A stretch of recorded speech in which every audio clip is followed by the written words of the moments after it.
Have you ever been discriminated against just for being who you were?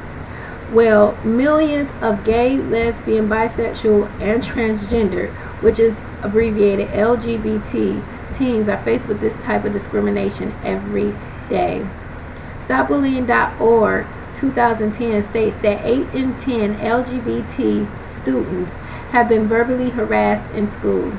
Webster's Dictionary defines anti-gay bullying as a verbal or physical abuse against a person who is perceived to be gay, lesbian, bisexual, or transgendered.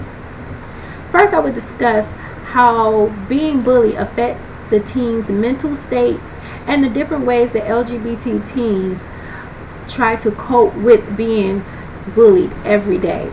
Next, I would like to share up-to-date stories on LGBT teens that have been bullied. And lastly, I would like to talk about how we as a society can stop anti-gay bullying.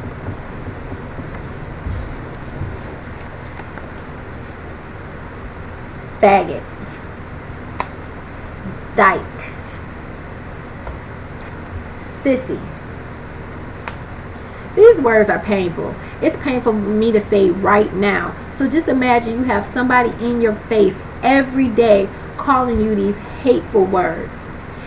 NMHA.org in 2012 states that LGBT teens hear anti-gay slurs about 26 times a day, or about once every 14 minutes. These words carry powerful meanings. LGBT teens know firsthand that language is not representational. The authors of our textbook, Communication, A Critical Cultural Introduction, states that words are more than just words. Words build, sustain, and challenge power and privilege. Every day, these teens have to endure such mean-spiritedness that it takes a toll on their mental health. They become sad and depressed. Depression can often lead to more devastating states, such as thoughts of suicide. The U.S. Department of Health and Human Services in 2009 states that gay, lesbian, and bisexual youths are 2 to 3 times more likely to attempt suicide than their heterosexual counterparts. One of the ways LGBT teens try to deal with their feelings of loneliness and isolation is to blog about their daily struggles. This not only helps the teen cope with pain, but it also gives them a pseudo sense of not being alone. The New York Times in January 27, 2012 edition reported a study on how blogging is therapeutic for teens. The study states that when teenagers detail their woes onto a blog, the therapeutic value is even greater. Next, I will share the story of Jonah Mori. ABCnews.go.com, December 5, 2011, reported the story of Jonah Mori. He is a 14-year-old boy that was constantly being harassed at school for being gay. He said that he was so sad and so depressed, and he really didn't know where to turn to. So that's the reason why he created his video blogs on YouTube. The viewers, the overwhelming support of the viewers was so positive. They told him to stick in there. They told him that he could do it, and it was just a moving experience. So Jonah said that that helped him through that tough time, and now he has the support system that he needs. I wish I could say that that is the case of all of the video blogs on anti-gay bullying, but that is not the case. Huffington Post, December 11, 2011 edition, reported a story about Jamie Rottmeyer. Jamie Rottmeyer also was a 14-year-old boy, and he also was being bullied because he was gay. Unfortunately, his video blog did not help his situation. It was just too overwhelming for him, and he committed suicide.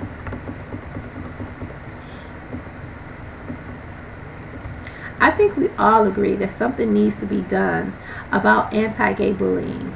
I don't care where you stand on homosexuality, if you think it's right or if you think it's wrong. No one wants our youth driven to the point of suicide. Our problem isn't about if anti-gay bullying is right or wrong. Our problem is to figure out a way to stop anti-gay bullying from occurring in the first place. The CDC in 2010 reports that a 2010 study in the Journal of Child and Adolescent Psychiatric Nursing found that family acceptance of LGBT youth predicts positive outcomes in mental health, self-esteem, and overall health status. So basically, the way to beat anti-gay bullying starts with us. It starts with how we think and how we feel. It starts with the words that we choose, and it starts with us omitting communication norms.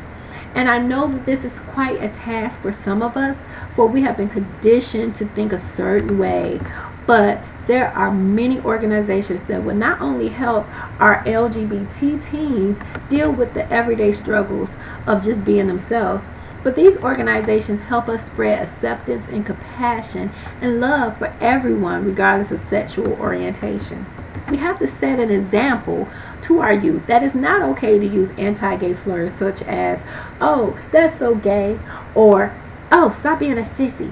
We have to show them that although some of us have never been in their shoes, they can trust us with compassion and sympathy, and to be sympathetic to their woes. The It Gets Better project was created by columnist and author Dan Savage as a way to reach out to the LGBT teens that were getting harassed. It shows videos of people telling their stories of how they had rough times also, but in the end, it gets better. And it ranged from celebrities to President Obama and his administration to people just like me and you.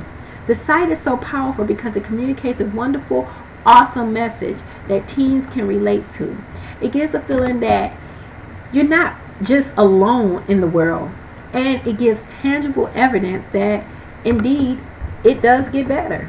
Another organization is the Gay Straight Alliance Network that states on their website that one of their main goals is to educate the school community about homophobia, transphobia, gender identity, and sexual orientation issues.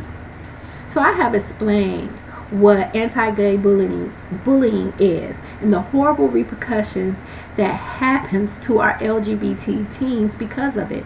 I have discussed the way that LGBT teens use blogging as means to deal with their sadness and also to communicate their feelings of despair to the outside world.